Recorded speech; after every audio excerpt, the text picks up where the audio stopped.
Browns.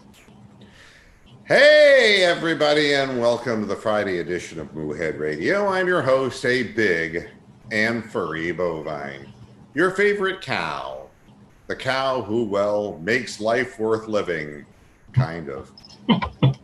If you have any opinions, shut the fuck up and keep them to yourselves. That's why we're here. Correct. Not that our opinions are any more enlightened than yours, but we have a show and you don't. And we have plenty of opinions ourselves, so... Yeah. Turn your mic down, Bronk. You're back up to blasting everybody out of the stratosphere. Good. Yeah. All right. We want to make sure that we're all kind of vocally equal here. Yes. Today's show, you know what it's all about. It's all about the Browns, and it's partially about the Indians. And I actually wanted to start out the show and say something about the Cleveland Indians, because I don't usually say very much about the Cleveland Indians. But, my background professionally was to be very, underrated. If I came into a market and bought a radio station, I looked at a fat guy with a dog, And I was like, that's right, fat guy with a dog. And, all I did was ssucceed. But in the end, people always have criticisms, right? And I think, that Terry Francona has proven himself, and I'm not gonna say anything bad about him anymore, because the Cleveland Indians have had one bad break after another, and literal breaks, from Hammett bones to fractured arms to you name it. The Cleveland Indians have faced it this year. And yet still they're in the running. They're tied for the second wild card spot. And they're doing it with guys like Savali and, guys who are like, and now this new human wrecking ball with no control but a 98-mile-an-hour fastball. What's his name, Rick? The pitcher. Gosh. What? This new one, Hoyt or something like that? No, not Hoyt. Hoyt's been around. This kid, what's his name? He's the guy they just brought up from the minor leagues with the 98-mile-an-hour fastball. Karatchak or something like that? Yeah. It's like Jack or something? Yeah. This guy, he's talking to himself like Mark Fidrich, man. This guy is kind of all over the place emotionally. But he's got, electric stuff if he controlled this. You know who he reminds me of? Paul Shuey. Do you remember when Shuey first came up with that ridiculous windup before they truncated his delivery? And he couldn't throw strikes. He had this 98-mile-an-hour fastball, but he could not throw strikes. And then they abbreviated his windup, and suddenly he was able to, to throw strikes. He became a very good relief pitcher. That's what this kid reminds me of, is early Shuey. And, but be that as it may, with all of these changes in the lineup, all of the ups and downs, Brad Hand being gone, losing his primary closer, it's remarkable that they keep winning. And there's so many reasons for them to have given up by now. I give the credit to the manager, because the manager has consistently fielded playoff teams. Even if he doesn't always win the World Series, he has done that. And Boston sure as fuck ain't going to be in it this year without him, for all the fried chicken and beer that he got accused of. And he's kind of a fly under the radar guy, kind of a fat guy with a dog, but he keeps winning. So, I take a look at Ron Gardenhire in the Tigers dugout. All right. And, here's a guy who in 2010 was the manager of the year, and he had talent, and he has no talent, and he's not even managing. Let's be honest. I hate the cocksucker because he used to throw at us when he was the manager of the Twins, and he advocated a type of baseball that I don't like. But man, you look at him and he looks so resigned in the dugout. He's like, I mean, that's what he looks like. It's like, and horrible things are happening on the field. I mean, like, massive locust infestations. He's like, guys are missing balls. Catchers are putting their mitt here and the ball's here, and it goes to the backstop. And it's like he's traumatized into the reality that I'm 45 and 105. We got a manager who could have packed it in. He didn't pack it in. So I give him credit. And I don't like the strategy of Indians management. That's all well known, but give them credit where it's due. They are doing something and staying in the fight. The Rays are a better overall team, a better defensive team, but I'll tell you, the thing that shows me that the fight's not out of the dog, I mean, Greg Allen throwing 100.8 miles an hour to cut a runner down at home plate. Who knew he had this kind of arm? I didn't know that. Not to mention Perez making a good block of home plate too, and just staying right in there when the guy came barreling in there. I mean, I look at this and I say, wow, they're making plays all over the field. And who are they playing? I mean, they got guys who I've never heard of playing in the infield positions. You got Flaherty playing third. I know Joe, he was with SCTV in the 80s. I mean, he was Count Floyd. But yeah, this Flaherty, I don't know. And there he is at third base. And we have Freeman at second base. And, he's done a credible job. And they're turning double plays, doing what they're supposed to do. And it's like, that's got to be the manager, because these guys aren't very good. Mercado, they've stuck with him through a drought, and he's hitting the ball again, Puig is on and off, on and off. And I got a question before I move on to the Browns, because I think it's a good question. If you have a guy in Puig who's built like a tank, but all he seems to ever do is hit 21 to 24 home runs a year, and he likes to hit to the opposite field. His typical year is the one that he's having, 24 home runs and 80 RBIs. This is what he does year after year after year. And he hits 255, 260. Then somebody explain to me what was wrong with Yandy Diaz. Somebody explain.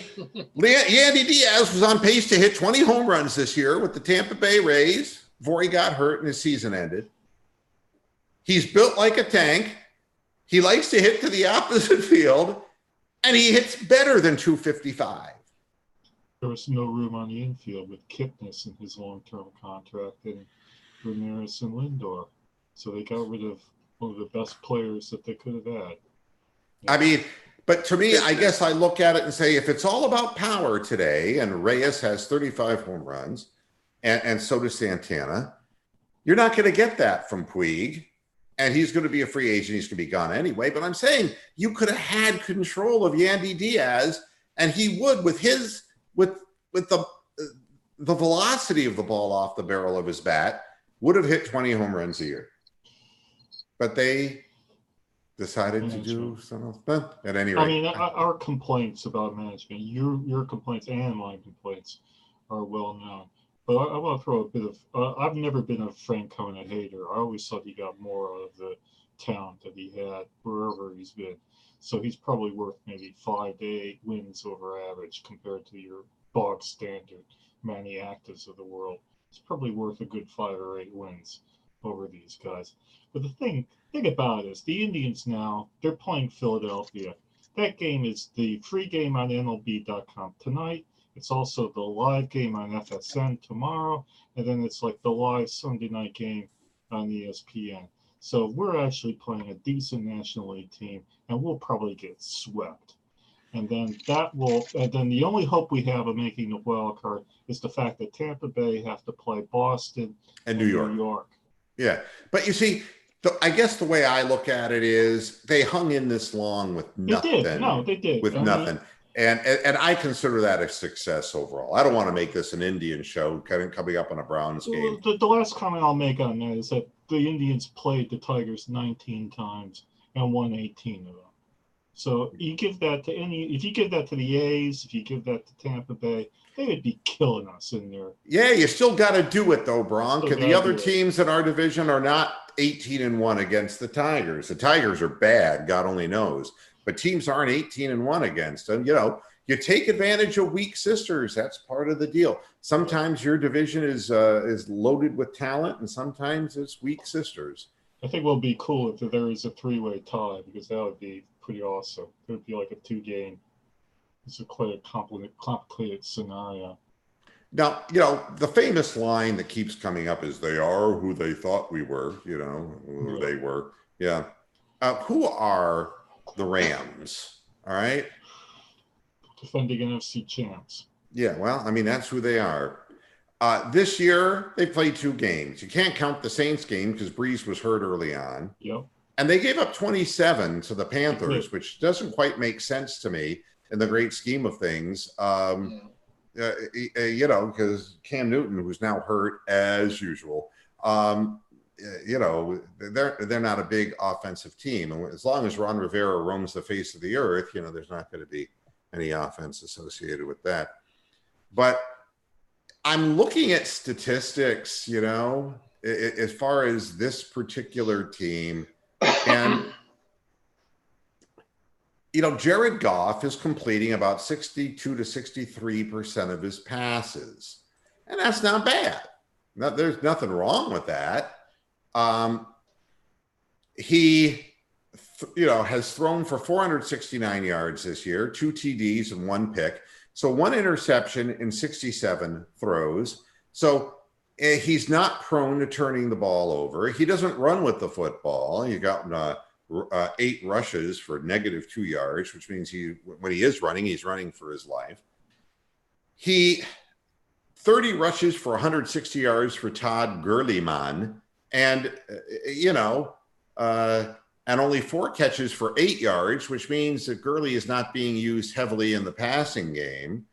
You know, Robert Woods is their top wide receiver, 10 catches, 103 yards, you know, and Tyler Higbee, their tight end, has 6 catches for 41 yards. You know, I'm looking at this and saying, on the outside looking in, they're very efficient, but they're not a juggernaut. And when I watched the Super Bowl last year, you know, they weren't a juggernaut then either.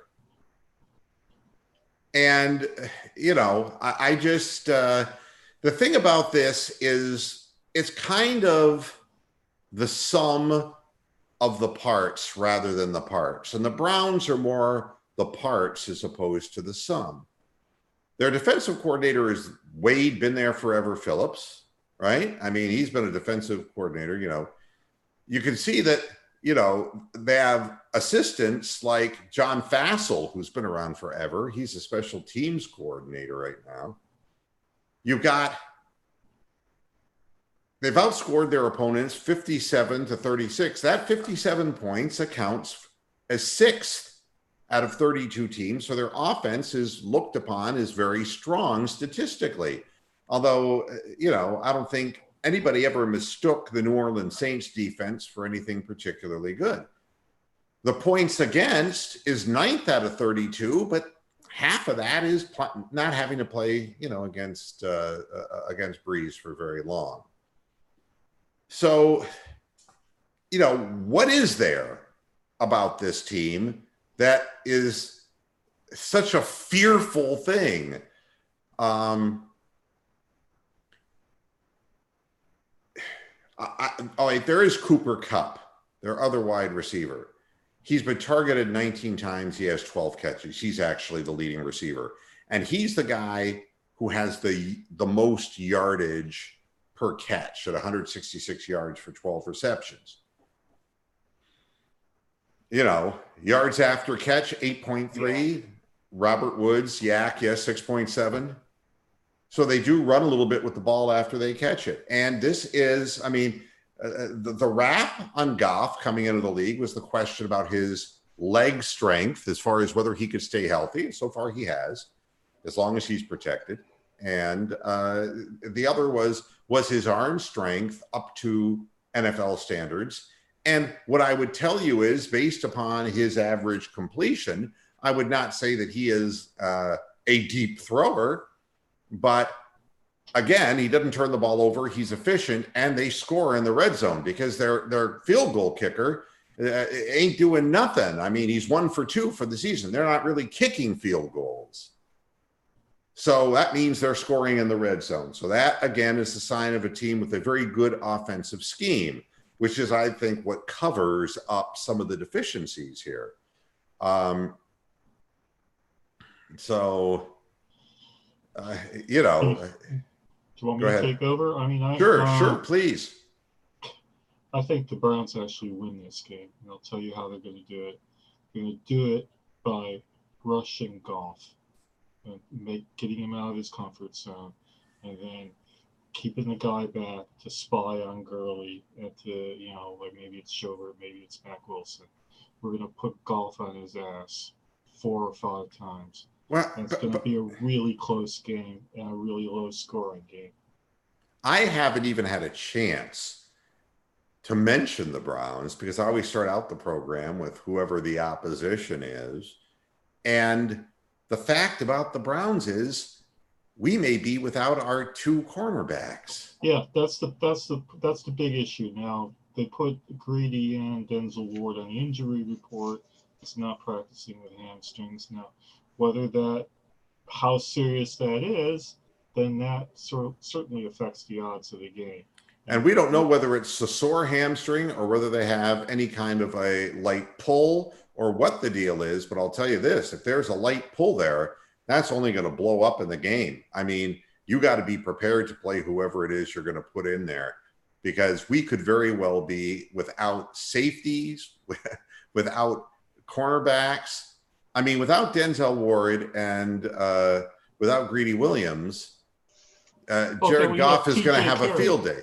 We have T.J. Carey and Terrence Mitchell left to play. So, and Goff is going to eat them for lunch. I mean, a lot of it depends. Now we find out, of course, that our linebacker Kirksey is likely gone. They're calling it a chest injury, which makes me think it's a pec injury. And if it's a pectoral tear, we already have seen this in the past. And I forget which one of our linebackers a couple of years ago. Phil Taylor had that, the lineman. Oh, the lineman? Yep. I mean, yeah, and his career was ended by it. Yeah, that's gone. A torn pec is the end of your season, not necessarily the end of your career, but it's the end of your season. And so with Kirksey gone, Mack Wilson's going to have to come in and grow up very quickly. And, this is right now, for all of the talk about the non-contact in practices and not playing people in preseason, already the injuries are starting to stack up. And it creates a real problem when you're playing a team that is as efficient as the Rams. My concern, and every week I start out with my concerns too, and Bronk hates it when I do it, is that with an efficient offense, and you're playing young Mack Wilson and young or lesser second string players, one little mistake, one bad angle becomes a very big play. And you got to be careful because they're not going to make the mistakes themselves. They don't lose fumbles. They don't throw interceptions, nor do they intercept passes a hell of a lot themselves or recover fumbles. They only have 2 interceptions for the year and 1 recovered fumble. But they do have Aaron Donald, the great equalizer, who can run by any one of our offensive linemen and play skip to the loo real quick and get to Baker Mayfield. So with all of this in mind, I'm going to go over to Rick next and say, Rick, assemble everything that I'm saying and tell me what you think. Well, I think the Browns, I like what Bronk's saying about the defense and what have you. I mean, the injuries might play a part, but we need to have a balanced offense for this game. We need to get Chubb more active into it than he was before. I saw a stat that when Baker throws more than 30 passes, Cleveland is 4-8. That doesn't sound like a winning record to me. So we got to get Chubb into the mix. anyone who wants to get a Halloween costume and play a tight end this weekend would be nice. Njoku's pretty much done with I guess a wrist injury. I guess he's on IR, which means he'll be out for 8 weeks. So Baker needs to, not focus entirely on Odell, but he has to, encompass all the receivers, and he has to get Nick Chubb involved in the offense one way or the other. Well, the one thing that keeps getting repeated, and I like to respond to, it's more fun for me to respond what my panelists are saying, is that every week, Freddie keeps saying, we got to put Baker in position where he can get rid of the ball quicker. It couldn't be more true than Sunday night with Aaron Donald and others, breathing down his neck. They have to figure out in the scheme that they're running how to check the ball down. And, in one respect, you could see a role reversal here. If our starting defensive secondary guys are not playing, and Goff might try to throw deeper than what he normally would. And if we're trying to get checkdowns, you could have one of these things where Baker is going to become more Goff-like. And it's an interesting kind of a dichotomy, because getting out on the field and scoring quick points against an efficient team, it's great to score points, but the efficient team will hold on to the ball longer.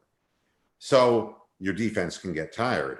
And, we have to play a balanced game. And we haven't yet this year, where we felt like we could do damage either running the football or passing the football. And everything seems to have been done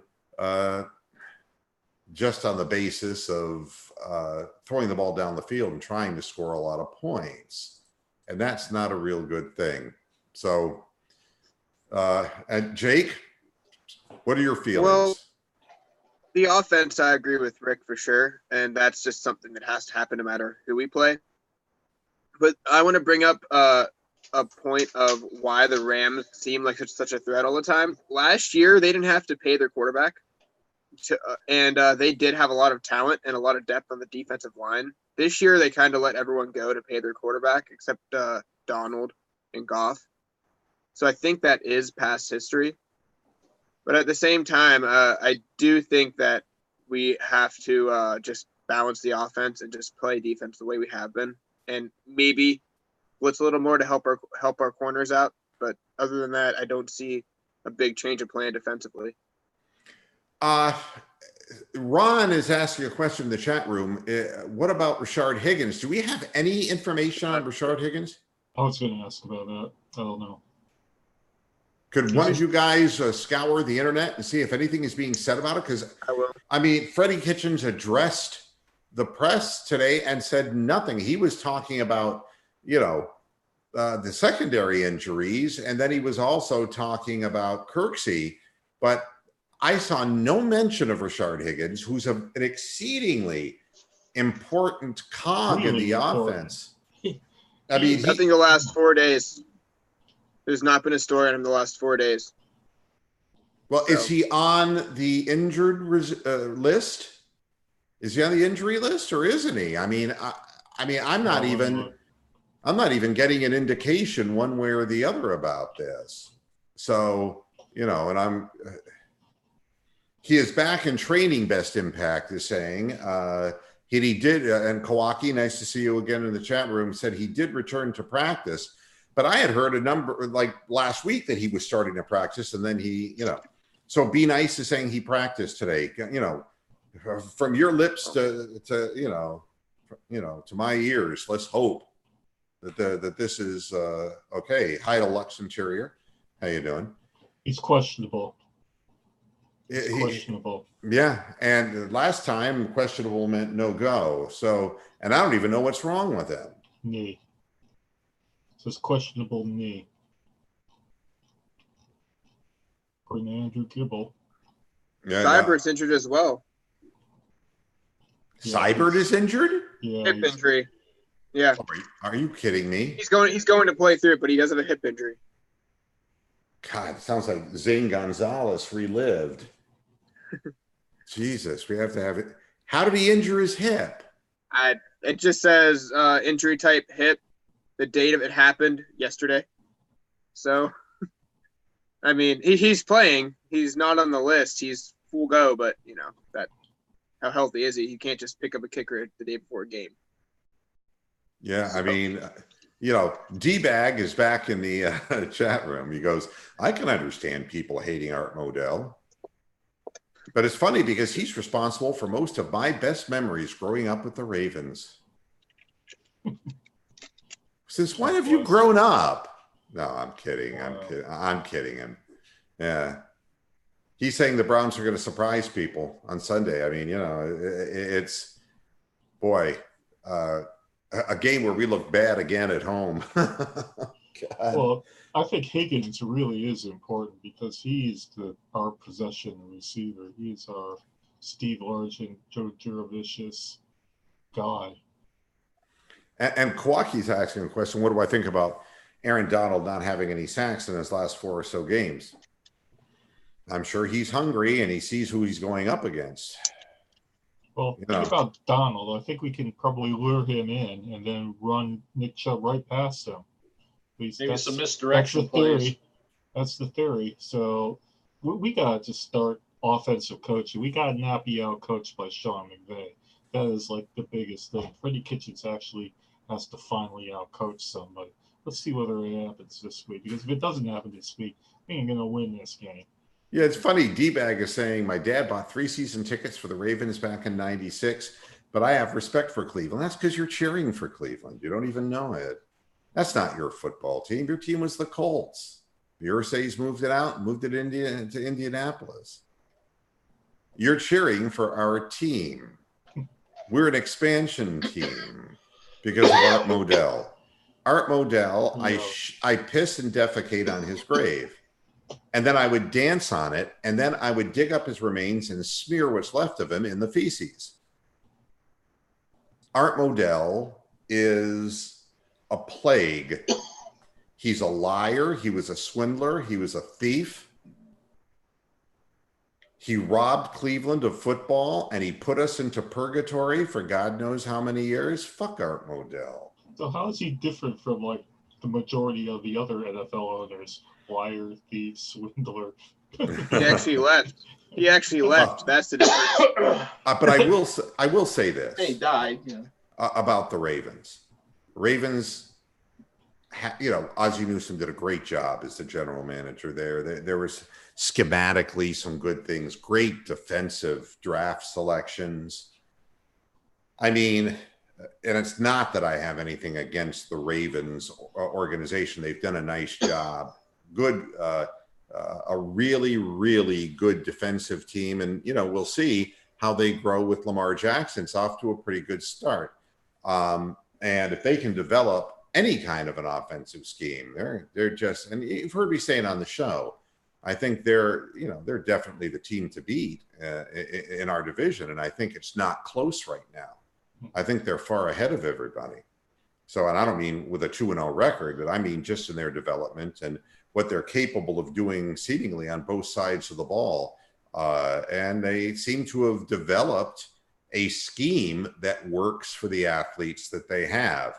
And that's really all you can ask for from any organization. Well, that's part of the reason why I'm not too worried about the Rams defense, because last year the Browns held their own, playing the Steelers twice and playing the Ravens twice.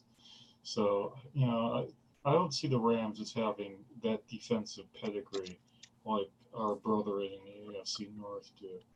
So I could end up looking very stupid, but we'll see what happens. I think it's going to be a really close game. I think it's going to go to overtime, and we somehow have some magical win that people talk about for years to come. So 16-16 overtime and then a touchdown. Well, I mean, you play the Rams tough with these problems that you're having injury-wise. People are going to start saying some better things about you. If you win the game, God only knows, they're going to say, but the hype's all going to start all over again. Freddie seems to think the team has practiced well. Here's a question for the panel. Baker Mayfield, he to me, he looked out of sorts, and he looked like he wasn't enjoying himself the past 2 games. He wasn't the same old perky Baker Mayfield, all exuberant, running up and down, and egging everybody else on. He just, now that he's married, and now these guys ever campaign with Progressive or whoever it is, he don't look the same happy chappy guy. Now, is that a problem of him being in his second year, or whether that's the expectations on the team, or is that some No, other issue? I'll answer this right off the bat. He's not comfortable with the offense. You think it's just that simple? Just that simple.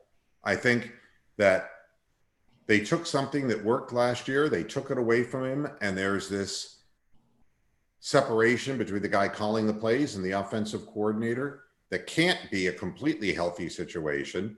New people that he has to work with and unfamiliarity with the system. And I think that his discomfort with the system is evident with him patting the ball down nervously in the pocket, looking in multiple directions, not seeing people open, being frustrated and throwing into crowds of people. There just doesn't seem to be a cohesiveness. And that's what I attribute it to. Rick, do you see it any differently? I think he's sort of slow with his decision making. I mean, he keeps, checking and checking and checking, and then before he finally chucks the ball down the field. Whereas it seemed like last year he'd go through his progressions, he'd make a decision, and then just boom, goes right at the receiver.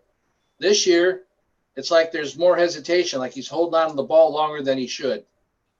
And I mean, do you think that some of what Bronk is expressing, which seems to be a more stoic, more reserved, less emotive Baker Mayfield, is this like his come to Jesus season? Or do you think that something's bothering him that he's not exuberant about? That's what I want to know. Jake, any opinion? I think he'll definitely change his energetic play style and on the field mentality. I mean, even Brett Favre slowed that down in his 30s too. So that doesn't surprise me. But about Baker not reading the defense as well, a lot of what he did well last year was that 12 to 15 yard zone. He would just kill the middle of the field zones. And this year, teams are playing zone nonstop on him. So he has to figure out how to throw in man-to-man defense. Well, Or, I mean, zone defense. Yeah. Well, I mean, the middle of the field is being taken away from him. There isn't nearly the They're playing zone to get rid of it. They wanted to get the ball outside the hash marks, and that's what he's not comfortable with. Last year they didn't have film on him. This year they do. And let me say this: the way that you defeat that is by running the football. I mean, if your linebackers can steadily drop into a zone, and your defensive linemen are getting pressure and you're putting hands up in Baker's face, and you're batting passes at the line of scrimmage, which is happening, and you're getting the good drop, there is no open middle of the field, and he has to look outside. And he's clearly not as comfortable doing that as he is throwing the ball over the middle. And the one big play, 89-yard touchdown, was slant over the middle to Odell Beckham. So I think if you can check the ball down, make some people miss if you're Chubb by catching the ball, and Dearness Johnson, whatever it takes. Hilliard's active too. Oh, is he? This week. Yeah, he's active. Yeah, they dropped that other running back that they picked up last week. So yeah, that's right, they did. He's full go, it says on the injury report. So you got to make people miss. Throw the ball out there to them. If you can make the first guy miss, get 8 yards, then you start working the running game.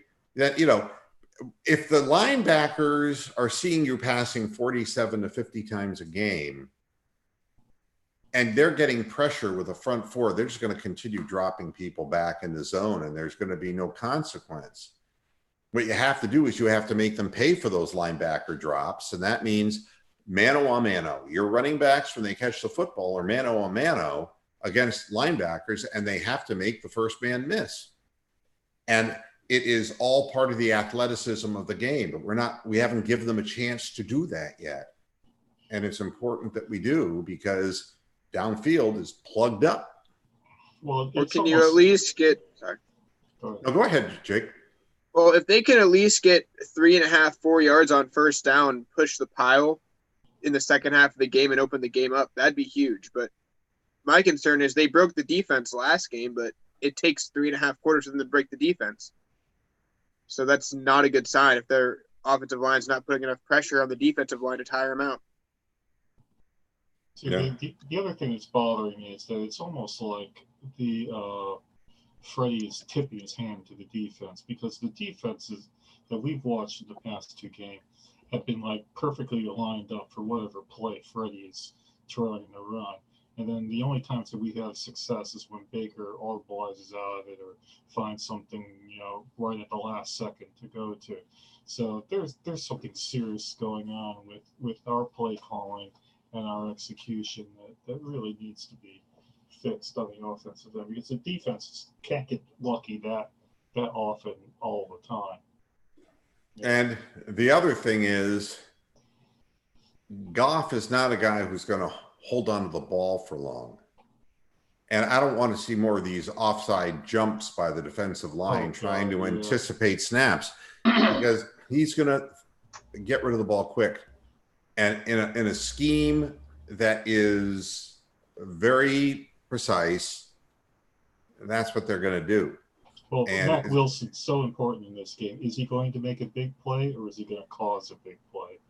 That really is the question. Is he going to make something happen, or is we going to have something happen against us? Massive game for him. Yeah. Well, the big advantage is this week, it's a very similar game plan the Rams will have as the Jets did. Their best players are running back, and they're going to go through him no matter what. So they're going to have a similar scheme and have something in the books planned before the week started properly. So that's a big help, I guess. Well, now the Browns, one of 5 teams tied in with Jalen Ramsey. But I'm not hearing anything about his being imminently moved at this point. They said that they expected him to be traded, oddly enough, days after he played, which why he played that last game, I can't imagine an agent telling his player to do that. But the Chiefs, the Raiders, the Eagles, and the Seahawks, I got to tell you, the Chiefs,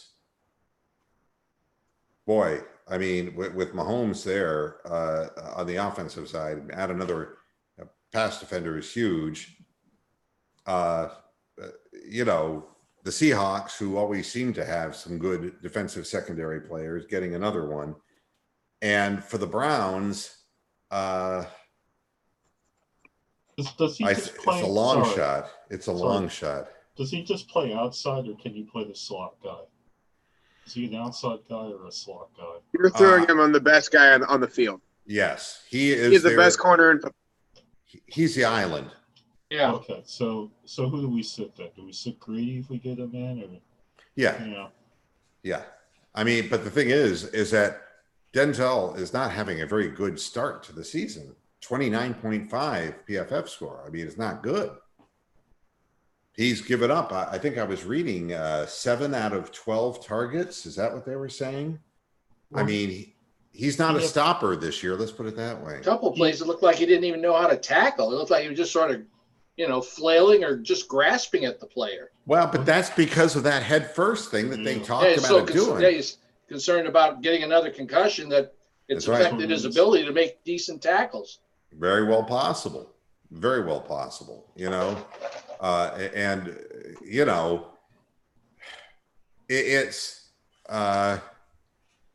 the thing is, I can't blame Ramsey, because Doug Marrone has been bad news. He was bad news in college.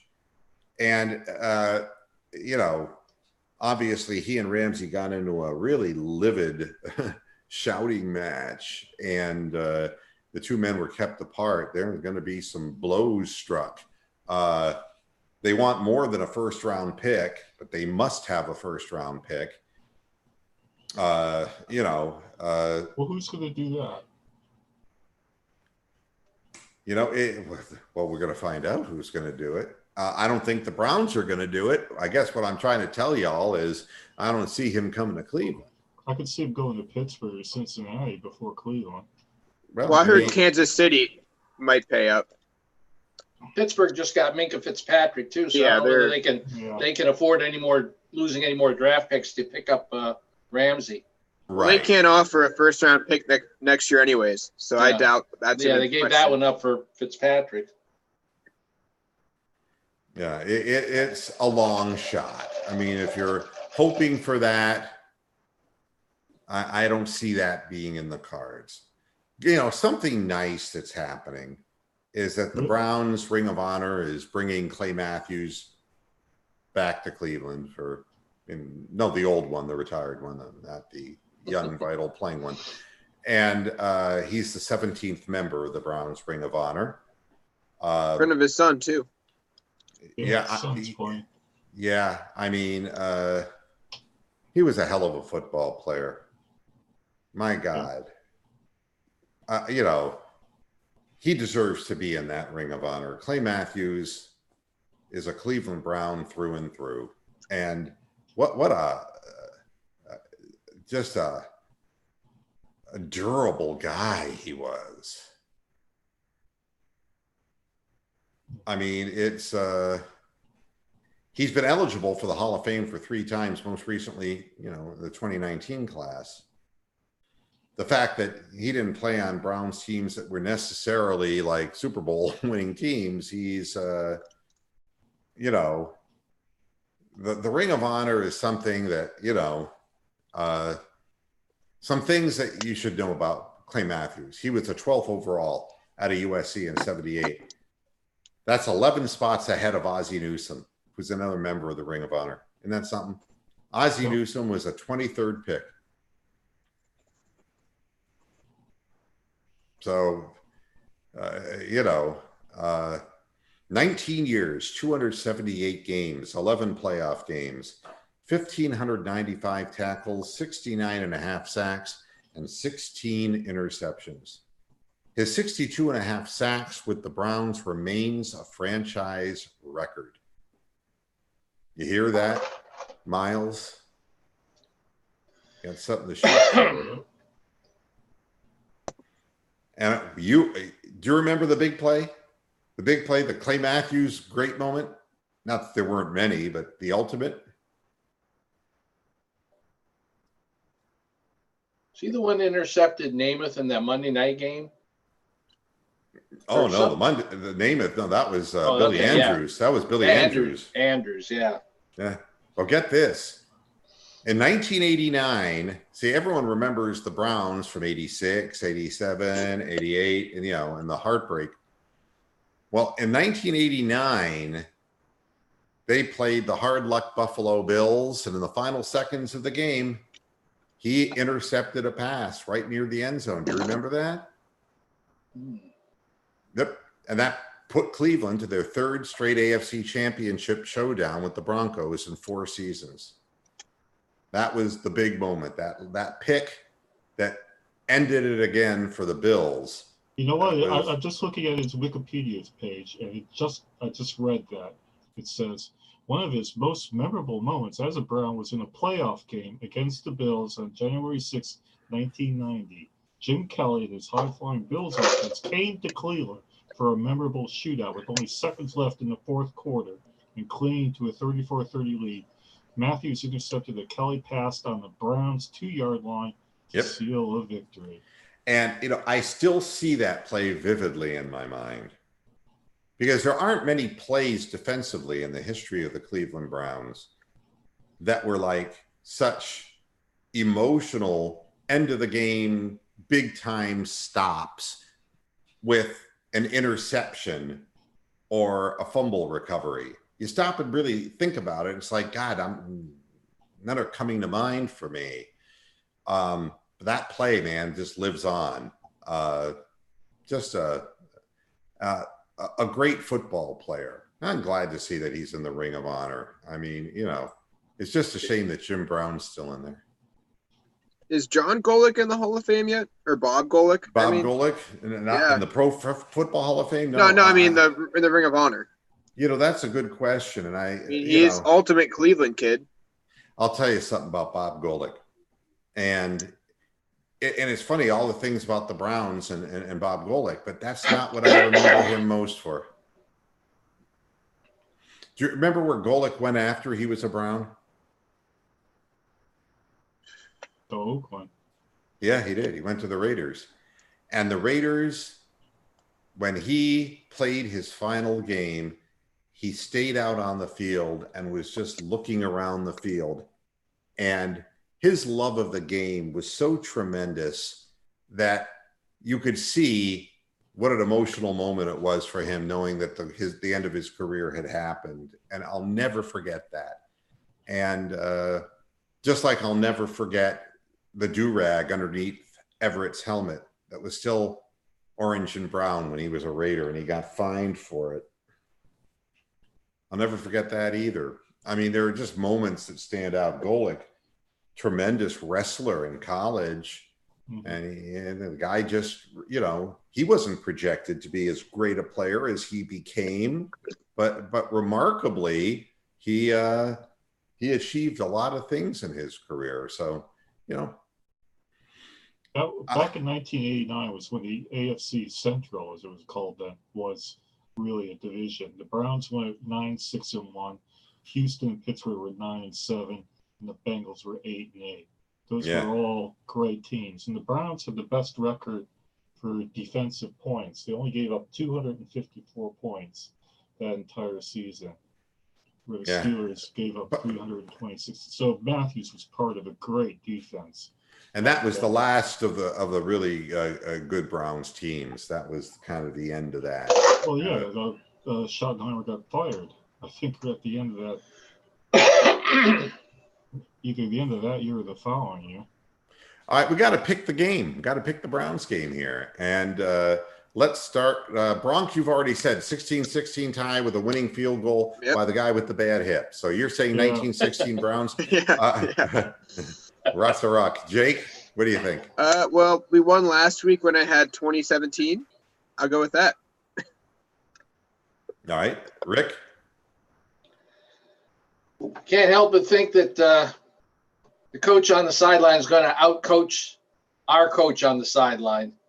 I got the Rams 21-17. And I have the Rams winning the game 27-17. I just don't see in the current configuration of things. I mean, you can have a big emotional outburst game with Baker Mayfield. It's always possible. All right. I'm not going to say that it's impossible. If he gets on a roll, man, and I just want to know whether Higgins is playing because, without Njoku out there, you take Njoku away and you're stuck with Demetrius Harris and then, Flipper the Seal, whatever his name is. And then you've got, who's the other one? Pharaoh Brown. I mean, he sounds like he belonged chastising people in Egypt. Walk like an Egyptian. Egyptian, yeah. From what I've seen of Pharaoh Brown, and what I've seen of Demetrius Harris, I mean, yeah, exactly. He is the other team's best defender. Yeah. Yeah. I mean, Captain Crab Claws, from what I've seen. 12 on 10. And an instant hold. I mean, my God, he's got hooks for hands, So it's going to be, we need Higgins out on the field. If Higgins is a scratch again, there's no chance. Because you can shut down Landry. That's apparent. And OBJ, you're going to get what he's going to get. And Ratley's not really going to hurt you. So who is Baker going to throw the ball to? The thing is, you need that possession receiver. And he and Landry, for whatever reason, we're just not there's not a connection there like there is with Higgins, and I don't know why. Don't know why that is, because you know that Landry has caught so many passes the last several years of his career. I don't know what the problem is, but whatever it is, it is. So I'm picking at 27-17, but you know, look, if the Browns give them a good football game in Cleveland, that's what I want to see. Of course, I want to see them win, but something else I want to tell the panel and tell everybody out in Moo Land. I'm going to do a halftime show, but not a post-game show. The post-game show in the last night game was just not watched. People got things they got to do, and they got to go to work the next day. This is a real life situation. And I just don't want to stay up that late, to be honest. I'll do a halftime show because the halftime show literally got 3 times as many views as post-game show, which is an inversion of the usual. People wanted to hear what we had to say. So, you know, that's what it amounts to. We'll do a halftime show and no post-game show. It's just, by the time I get done, I didn't get into bed that night at like till 12:45, and I'm not going to do that. Right now, I'm going through enough from a health perspective that I don't need that on top of it. So, halftime We can show, break it down pretty good on Monday night. So Oh yeah, that's perfect. yeah, we'll tear them a new one on Monday night, just as easy as we could Sunday night. That's exactly right. And, you know, and I don't have the strength in me to be overly emotional at 12 after midnight. I mean, it's not great. There are a few odds and ends things, you know, what would life be without, you know, Terry Pluto saying he has a soft spot for Jason Kipnis? I don't. Break his hand and get rid of the guy. The guy. Yeah, I mean, I have absolutely no Jason Kipnis nostalgia. You have a soft spot for Yandy Diaz. You know, Yandy Diaz, you have a soft spot for. Jason Kipnis. Yeah, I have a soft spot for anybody who hits 300 and who isn't given a chance, so that a guy who's perpetually off and on out of shape and always injured gets to stay, and because they paid him 16 you know, million. Yeah, that was his option for 2020. You know, Would you rather Pluto have a hard spot? He doesn't have one of those at all. I got a full disclosure. Back in 1989, the Browns were coached by Bud Carson. That was his first year as Browns coach. He only lasted until 1990. So Schottenheimer was fired in '88. And Bud Carson was the coach of that Matthews interception against the Bills. And everybody knew this was his option year, Kipnis. He's supposed to have a big year. 245 with 17 home runs and 65 ribbies. Oh, he plays great against the Tigers. He kicks ass against them. Yeah, well, I mean, but, you know, 2013, 2015, and 2016, okay? Those are the years for Jason Kipnis, and since 2016 it's been all downhill, and we were screaming about that, and there was no turnaround in this whatsoever, and they kept holding on to him, and he was injured constantly, and they kept holding on to him, and you know, he was a team player, I guess. I don't know. Well, they can't trade him with those injuries, right? So yeah, well, that's just it. They waited. By waiting as long as they waited, he was not marketable. Yeah. He valued himself with his injuries. It's like watching a stock go lower and lower and lower, and then you like, oh, let's trade it when it's worth fuck all. And then Brantley, who is too injured to trade, starts starring in the Astros system. Well, we knew that was going to happen. Led the league in hitting this year for quite a while too. Yeah. Well, I always felt that there was nothing wrong with his bat. I mean, for every guy like Brantley, who I like, he's a great guy. There's a Lonnie Chisenhall, not that he's not a great guy, but a guy who never overcomes his injuries. There's a Grady Sizemore who never overcomes his injuries. So, I mean, I understand when a guy starts getting injured like that, you don't have the resources to pay him that kind of money, and Houston did.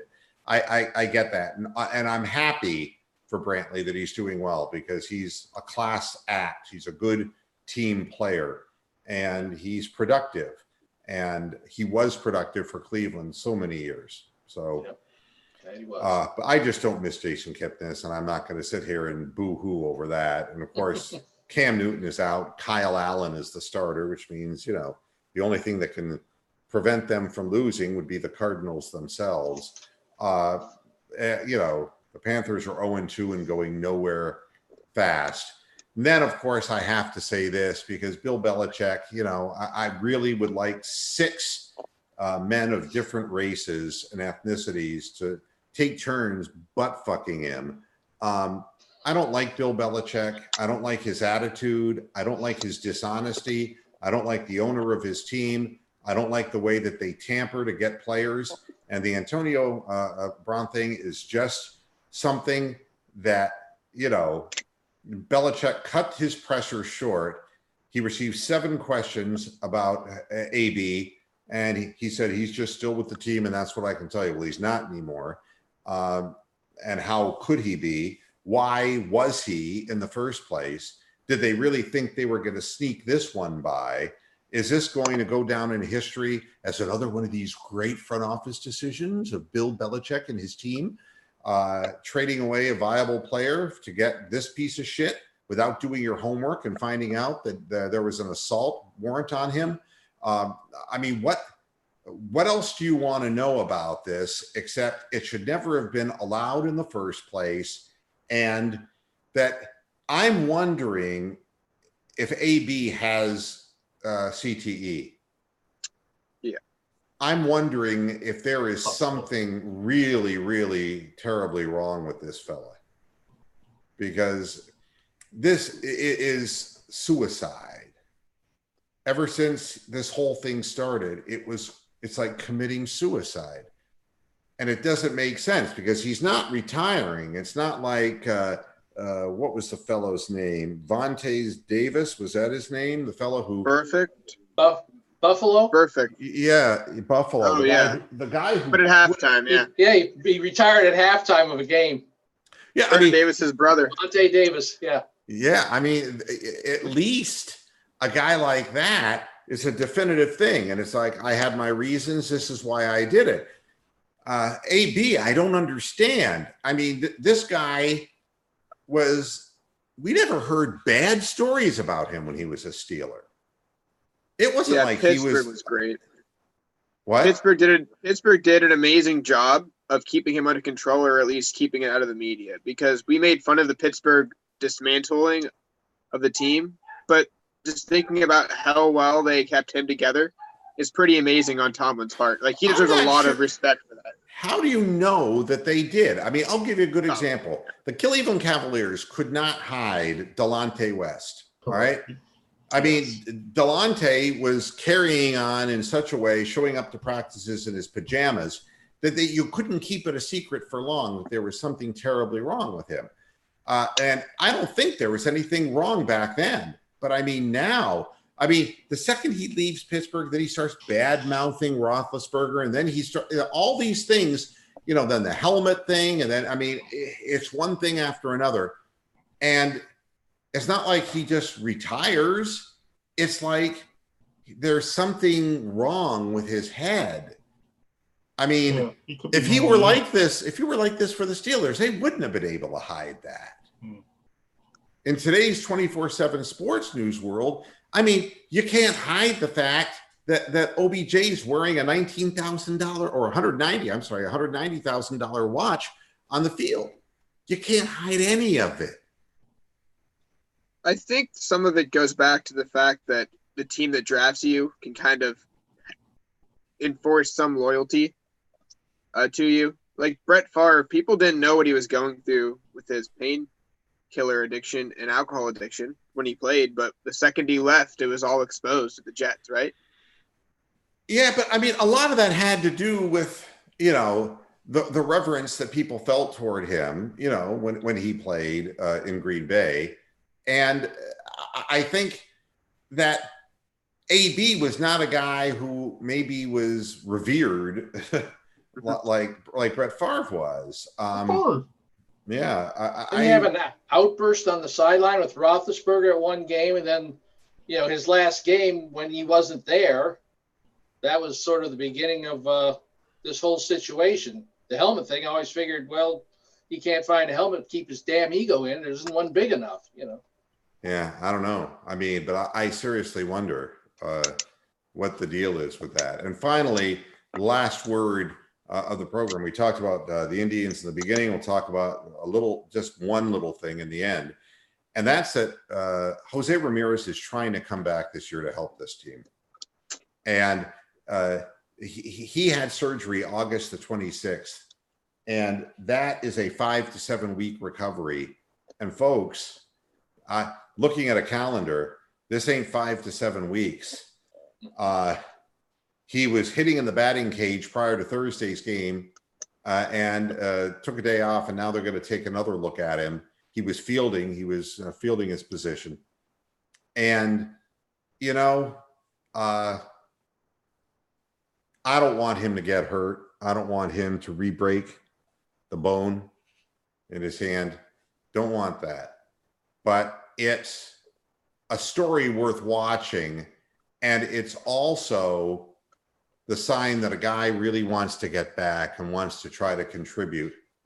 And he's such an important part of the team in the second half of the season that you just really are cheering him on. You just don't want him to get hurt. But I think it's worth mentioning that, you know, I don't remember ever seeing Jason Kipnis rushing his way back into the lineup, the fat slug. I don't remember. Oblique strain. Yeah, I don't. Oblique strains every year, I think. Yeah, I know.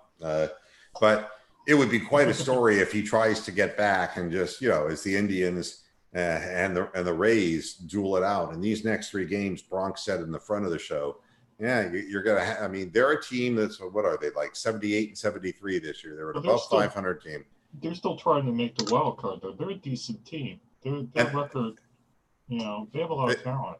And with no DH, so it's going to be that much harder for the Indians. And but this is what it comes down to. If you get through this series and win 2 out of 3, and then you're coming back to play some of the weaker competition. And I hate to tell people this, but the Rays have a history of beating the Yankees. That is part of their history. But you never know. The Red Sox can be a real spoiler in this scenario. You never know when they're going to score a lot of runs. So on the overall, that's the show today. And I will see you again Sunday at halftime, but not after the game. We'll just handle it that way and see what happens. Thanks to the guys, as always, for joining me. I appreciate all of your company and your input. And we'll see you on Sunday at halftime. And until then, hasta la vista, Pasture Heads. Good night.